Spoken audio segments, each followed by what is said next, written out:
When I was in the 3rd grade, I was introduced to the strongest, most powerful addiction of my life. Because you see, when I was in the 3rd grade, my 3rd grade class was chosen to do a very special musical number in the Christmas play. We were chosen to do a number called Too Fat for the Chimney. It was a very deep plot about how Santa Claus may not show up this Christmas because he was too fat for the chimney. And all of my friends were in full, like, Jane Fonda headband aerobics outfits. And my best friend Justin got to play Santa Claus. So they got all kind of the cool parts.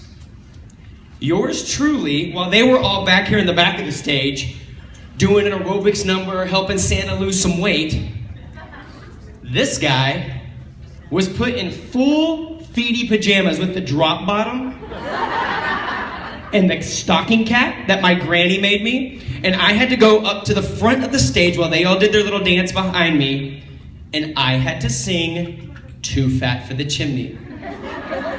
No, I'm not singing it for you today. And in that moment, I was introduced to the biggest addiction of my entire life. Because the first time in my life in 3rd grade, staring out at peers of mine, I got a positive emotional response from a peer group. And the reason it's the first time that ever happened in my life is because I grew up a very insecure, overweight child. I came from a pretty gnarly, torn family. Nasty custody battle between my mom and my dad. Everybody gets along now, but at the time, really, really nasty. And really never feeling like I had a place that was safe. You ever felt that way? You didn't have like your own space. Over here, you have to act a certain way to get acceptance and love. But then when you're at this people, you have to act a different way and you have to watch what you say because you want to be accepted and loved by those people as well. But on that stage, there was no family feud. It was me rocking my jammies, getting smiles from people my own age. And I knew in that moment there was something inside me that said, Jimmy, this is what you're designed to do. But also in that moment created conflict. Because I knew I was supposed to be on this stage. I knew I was supposed to be in front of people, entertaining, inspiring, motivating people. But I was so uncomfortable in what I was encased in. Heavy, overweight kid, really insecure. So as I went along in elementary school and into junior high and high school, I still had this desire to perform. In fact, in a lot of ways, my life became a performance. Because I felt like the only way I could get acceptance from people was to be on, was to entertain, was to laugh. Because inside I was very sad and very depressed. I didn't respect who I saw in the mirror. I didn't think I was good enough. But I still had this desire, right? Sometimes you know God put something in you to do something. But there's all these excuses. You're like, yeah, but I can't do it. Because look at my financial situation. Look at what I look like. Look at my weight. The list goes on and on and on. And I shared with my mom, I really feel like I want to act. I feel like I want to perform. And my mom, God bless her, really wanted to support me. But she's like, Jimmy, we just don't have the money to send you the places you want to go. Because it's funny, when you realize there's something you were designed to do, the first thing I wanted to do was to make sure that I aligned myself with the very best. If I was going to be the best, I needed to learn from the best. So I started doing my research. I started identifying those schools that would make me the best performer, the best singer, the best dancer, to do the things I wanted to do. And my mom said, we can't even afford the plane ticket to let you go and audition at these places. And so there was a root, this resentment that was birthed inside me. You ever feel like you're supposed to do something and you get a case of the it's not fairs? right? You too? Yeah. I'm supposed to do this, but I can't because it's not fair. I don't have the funds to do it. I don't have the privileges they had. I didn't have the connection they had. And you start quietly pointing fingers at other people and blaming them for why you can't do what you were designed to do. So that's where my conflict continued to grow. I'm supposed to be on stage, but I'm this fat kid. And as this is going on, I'm getting bigger and bigger. I end up having to go to a 2-year community college in Texas, near where I grew up. Now, it ended up being a huge blessing, a great school, but at the time, I felt like I was having to settle.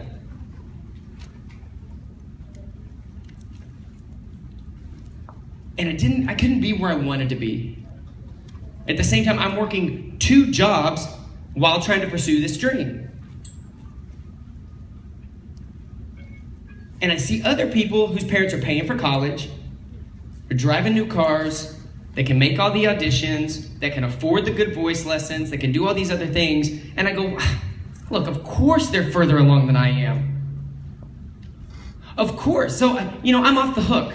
I shouldn't be expected to achieve a lot. Look at all this bag of excuses that I have behind me right now.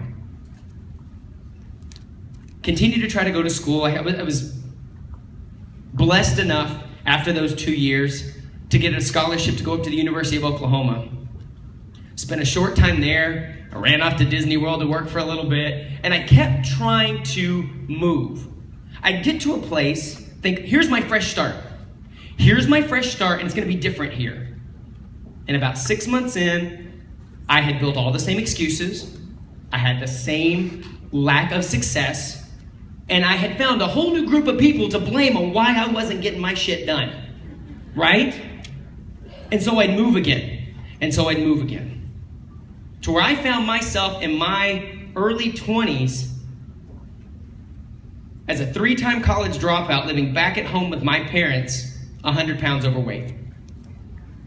I had given up on my dreams. I had gone from a dreamer to just settling. You know those days when you get caught in that rut? Nikki talked about the rut.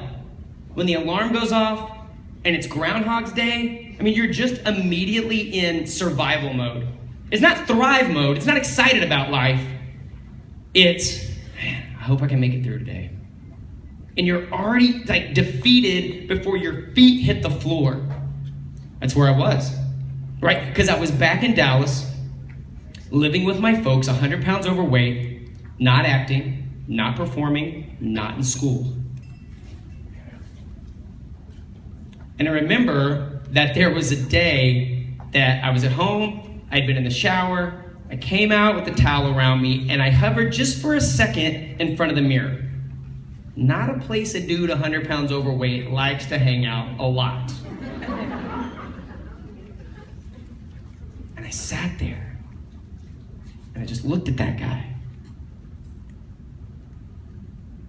And one question just burned out of my gut. Who is gonna love this?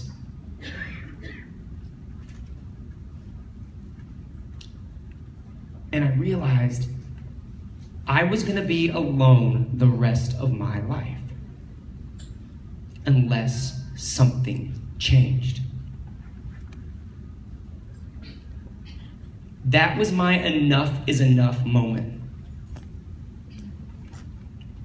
And a lot of you traveled to come in here today with those dreams still intact, right? Things you want to do with your life. With this business being an opportunity to be the tool that gets you there. But you came in through those doors dragging that bag of excuses with you too. I'm not further along in my business because, and every one of you just filled in a blank immediately without thinking about it. So where does the story go from there? I was bartending in Dallas. Obviously, plan A wasn't working, guys. Come on. Bartending, I'm not performing. And a buddy of mine that I'm bartending with starts losing weight. Now, I'm just going to talk just to the fellas in the room. We have a lot of lovely ladies here, so you can listen in, but I'm talking to the dudes. Guys, When you see one of your buddies start doing something that's really cool, specifically when it comes to like, he's dressing better or he's losing weight, or we don't go ask the guy what he's doing. There's no Facebook selfie and I don't like it and comment and go, Joey, you look great, what are you doing? No, it's more like this. That's here, right? Inside you're like, let's keep doing it. So I watched my buddy Jeremy, I'm bartending with him this night, and this mofo keeps losing weight. So, you know, it's like the service station, right? Well, I don't know, we're over here like, we're marrying ketchups or whatever you do. And I just kind of mosey up to him and I'm like, so what's up? He's like, well, I like, no, you know. You know I know, and I know you know that I know. I was like, how you losing weight, dude? He gets really excited. Oh man, I'm doing these DVD. The last D could not leave his mouth, and I'm like, out. I'm not doing your Jane Fonda workout tape. And he didn't push it. I was a no. I was given an opportunity to change my life. An opportunity presented itself, and I gave the guy the finger and walked off. But I kept watching him. You all have that friend that told you you're crazy. And they walked off, and they gave you the finger, and you know what they did? They walked up like, no way.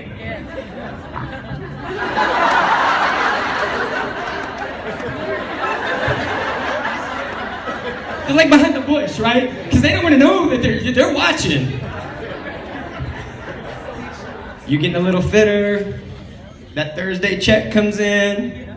How are they on a vacation in Cancun? Why are they going on a cruise? So I watched my buddy. He kept losing weight, kept looking better. So finally, swallowed the pride. Hey, what's going on?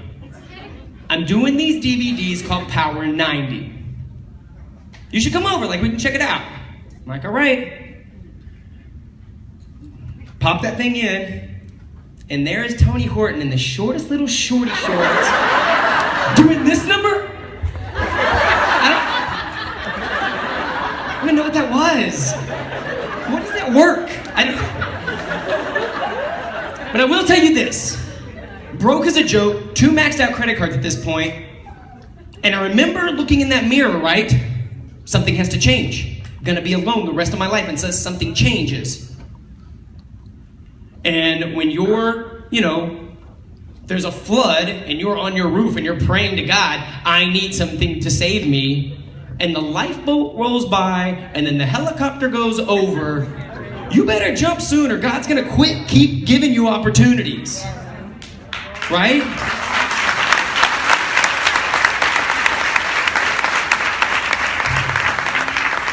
So I didn't have $60 to get this Power 90, but I found it. And I popped that thing in, and within 2 weeks of sweating it up with Tony, I saw more results than anything I'd ever done in my entire life. And you know what happened? I was excited about something for the first time in my life for over 2 years. I had gained some confidence. Something I was doing was finally working. And it excited me. And it just became contagious. Fast forward, I meet my lovely wife, Kelly. We start our life together pretty early on. Still no coaching at this point. There's no business, right? There's no business. But I saw the promo for P90X and I thought, holy shit. That's scary. I gotta do it. Y'all had, half of you that done Insanity thought that too, like, oh no, okay, here's my credit card, like. So my wife and I did P90X together. About this time, I was back in Dallas. I finally started getting back into the theater community in Dallas. Found ways to kind of do some stuff, and there was a musical. This crazy little musical called Bat Boy. Exactly, right? We've come a long way since Too Fat for the Chimney. But the guy, the lead in this thing, has to climb around in a cage and swing upside down and do it while singing. And I used P90X to land that role. And had an extremely successful run in Dallas. And people started coming to me like, wow, why aren't you in New York City? I don't know. No, I'm not that good. I don't know if I could do that. And I was waiting for somebody else to give me permission to take the next step in my dream. You ever wait? Like you feel like where you are in your business right now, in your fitness, that you're waiting, like I'm gonna be here till somebody comes by and goes, oh, it's your turn. You can be great now. I spent 90% of my life waiting for somebody else to give me permission to go kick ass. You don't need permission to be great. You go kick the door open and you take the steps and you go be great. Right?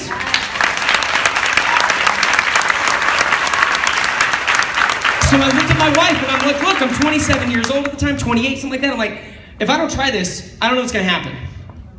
Had some friends that were already up here. My best buddy's Jet's here, he was already here. I'm like, I'm moving around the corner from this dude. And then he got cast on a cruise ship and left like the first 6 months I was up here. But got up here, moved to Queens, and started living the dream, right? Pounding the pavements, going to auditions, singing my songs, doing my thing. And it was while I was up here, I had made friends in a community on the message boards on Beachbody. And they were like my safe haven. You know, what I love about this community. The community that believes in you before you believe in you. They're that community that says, if you could see what I see in you, you're unstoppable. Right? And it's always so easy to see it in somebody else, but we fight with that person in the mirror. But I'd made a friend. God bless Melanie Bolin. She sent me a message and said, I just came back from what they called the founders meeting. They're launching a business side of this. Are you interested? Now, those of you in relationships or in a marriage, you'll find that one of you is the wow person and one of you is the how person. Can you guess which one I am? Ooh, shiny object, I'm in. And my wife, while she loved all the products and everything, was like, what's the fine print? Okay, if you're that person in your relationship, just raise your hand right now, please. You're the, is it a fine print? Is this a scam? What's all the details? And then, whoa. And then raise your hand if you're like, I don't know, but there's parties involved. You're my people. Oh my God, you're my people. It's everybody with a hat on. So we got in. I got involved. Now, mind you, 3-time college dropout. Still, a couple maxed out credit cards. I got no job in New York City. My wife's looking for the job. I'm doing coffee demonstrations at like department stores. Oh my God, okay. I was in Times Square yesterday for the first time in about 3 years. Those poor schmoes that are passing out the flyers, just go give them a hug, because that was me. Low point, absolute low point, 30 years old. I am in Times Square at 5:30 in the morning for a job. They hand me a Newsies outfit, right? The little stupid pants and the hat. And I'm supposed to pass out chocolates to people just waking up at 6 a.m. in Times Square in super friendly New York City. That's what's like, I gotta figure this business out because this sucks. I'm probably so over on my time. Are y'all with me? Are we good? Okay, I'm going somewhere with this. I like you. I gotta get back into New York more often. Just walking around the city, I was like, yeah. Like, because there's like Jay-Z in your head, even if you don't have like headphones in. You're like, I run this joint. Like, they're like, what's this boy from Texas doing, like strutting down the street? So, I start trying to figure the business out. There's no Shakeology, there's no challenge packs, there's no national coach call, there's not Facebook, there's nothing. They're like, good luck. You think the back office sucks now. Try back then, right? And I'm just like, I'm just gonna show up every day. You know, I went about this the really long way, the wrong way, pushed it on my friends, you gotta do this with me, you gotta do this with me. Thank God people like Jet was like, just, yeah, whatever, sign me up, shut up. And some people came along, and some people didn't. And then they said, there's going to be an event in Los Angeles called Summit. Now, at this point, no Facebook, no Zoom chats. We were not having like team calls, everybody's on the screen. The way I knew everybody were these tiny little pictures, and you knew a screen name. My screen name was Actor Blue. So dreamy. And again, financially, made no sense. I had never met any of these people. And I looked at my wife and said, I'm supposed to be there. And God bless her, even if like reluctantly, she didn't tell me no. I wouldn't say she said yes. But she didn't say no. To me, that's yes. All the husbands in here are like, You're lucky you're still married, homie. So I took a big leap of faith. I flew my very first cross-country flight ever to walk into a room of a bunch of people I didn't know. But I knew I could meet Tony Horton, and I knew I needed to know if this thing was for real. And it was being at an event. Who in here, this is your very first event?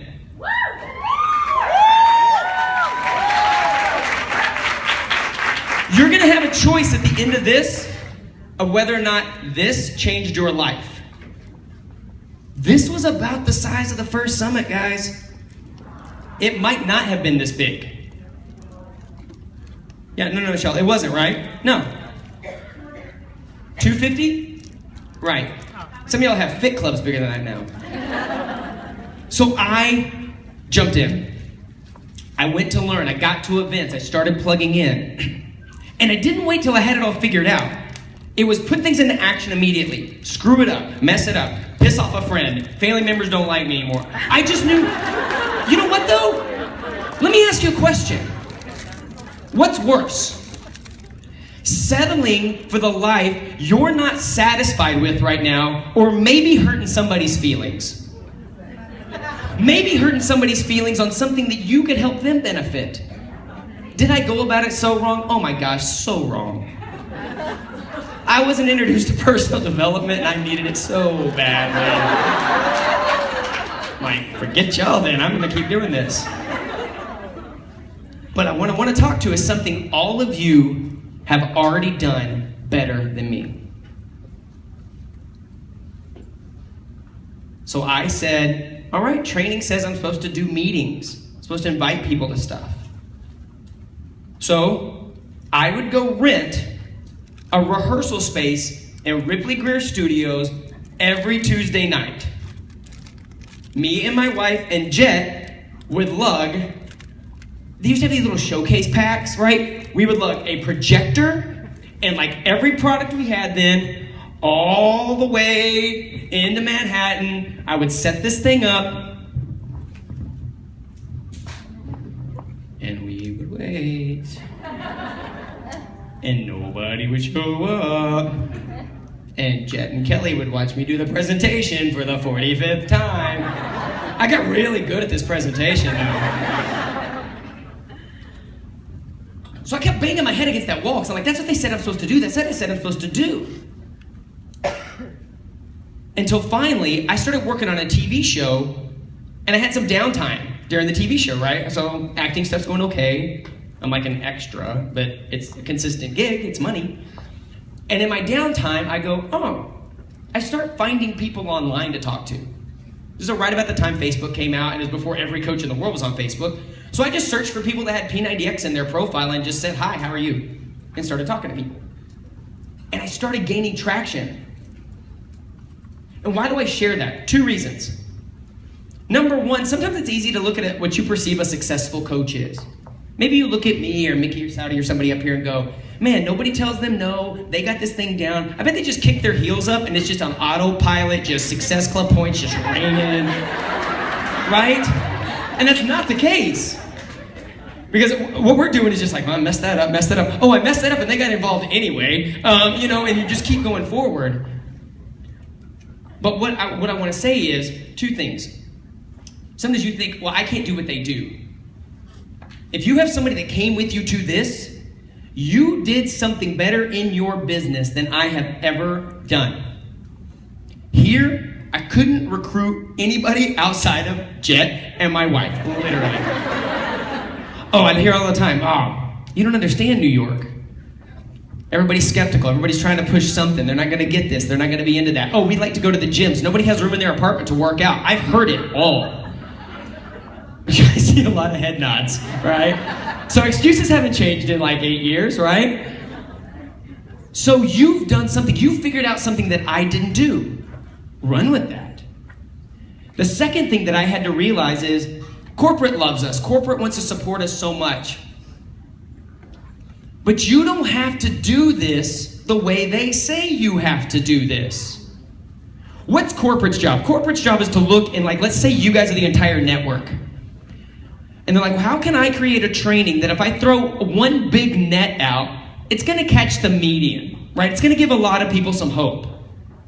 What if you live on the outside of that net? Does that mean this business doesn't work for you? No. And again, I'm gonna go back to permission. You don't need permission to do this differently. Maybe your bit isn't challenge groups.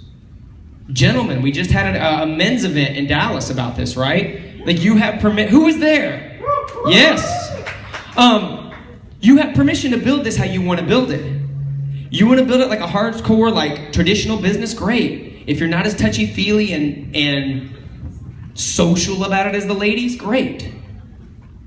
But there's something you do naturally. What's that thing that people come to you and ask you to do or ask for your advice? You probably downplay it because it comes so easy to you, you don't think it's a big deal. Figure out how to tie that thing around your business. Don't worry so much on your weaknesses. Go figure out how to blow up your strengths. For me, it became doing stuff like this. And when things started going to video, I'm like, game over, I got this. Because I got a ton of hidden hours doing theater stuff, right? So think about that.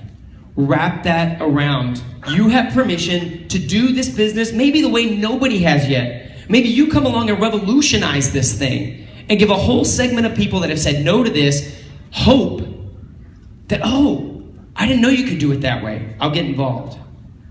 So as I wrap up here, there's a couple things I want you to take away, because we've got a lot of great things coming up, we've got a video to watch and everything, is really take a moment. And number one, give yourself some credit. Take a second in the middle of the trudge, in the middle of your journey, just to step outside that and go, I've come a long way. Celebrate you. I don't care if you just signed up to be a coach before you walked in this door. You're at your first event. Feel awesome about that.